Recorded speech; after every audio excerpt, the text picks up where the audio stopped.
What's up, Paranormal Army? So the next story I want to tell you guys actually is about a place here in Idaho, actually probably about 40 minutes from me. So I had about 5, 6 people with me tonight, so there is 6 other people that can account for this story. Alright guys, let's jump right into it. Alright guys, so the story where I'm talking about is taking place out in a little town called Mayfield. So in order to understand kind of like the town of Mayfield, so Mayfield only has like 3 residents in Mayfield, and that was back then. There probably only is maybe 1 resident left. But if you go past Mayfield out on one of the old roads out there, you keep following that for about 40 minutes total on the road. And so you keep going, and you'll see looks like an old slaughterhouse is actually what it looks like. But I believe that it's not an old slaughterhouse, it's just an old church building, it's an church house, I guess. But across the street from it, directly across the street going that way, is an old well. The old well, this well is built about 1700s. The town here that used to have a schoolhouse, a church house. They used to have a couple houses. Used to have an aquifer, stuff like that. And a group of people did live there back in 1800s, early 1800s. And so this town, what makes it strange is nobody knows what happened to them. They just kind of disappeared. We don't know if it was Indian attacks, gang members that came through, killed everybody, or if they were kidnapped and forcefully left. We still don't know to this day. We don't know what ever happened to the people in this town. They just up and vanished. And not a lot of people actually know about this place. So I ain't going to give you exact directions or exact details how to get there, just because I kind of want to keep it secret, but I refer to it as the well. Alright, so we found the well years ago, just driving around in the desert and goofing off, trying to find a good hiking spot. Me and my buddy Hunter, Pam, Tori, Mason, and my brother Adam, we were all there one night. It was about 3 in the morning.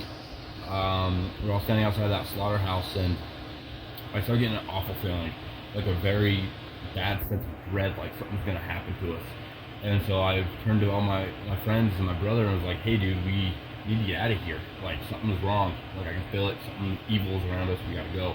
And they're like, no, let's keep going. So we hopped back in the car, went farther into the mountain. And the further we got, the darker it got, and the more creepy it got, and the more intense the feeling got. And so after about 30 minutes of this, I was like, all right guys, we have to go back. Like we can't continue this. We gotta go home. And so my brother's like, all right, fine. And so he takes off, turns around, starts heading back down towards the slaughterhouse. And then he's like, all right, let's stop here real quick. Go check this out. It's 3 in the morning. We gotta go see what's in here.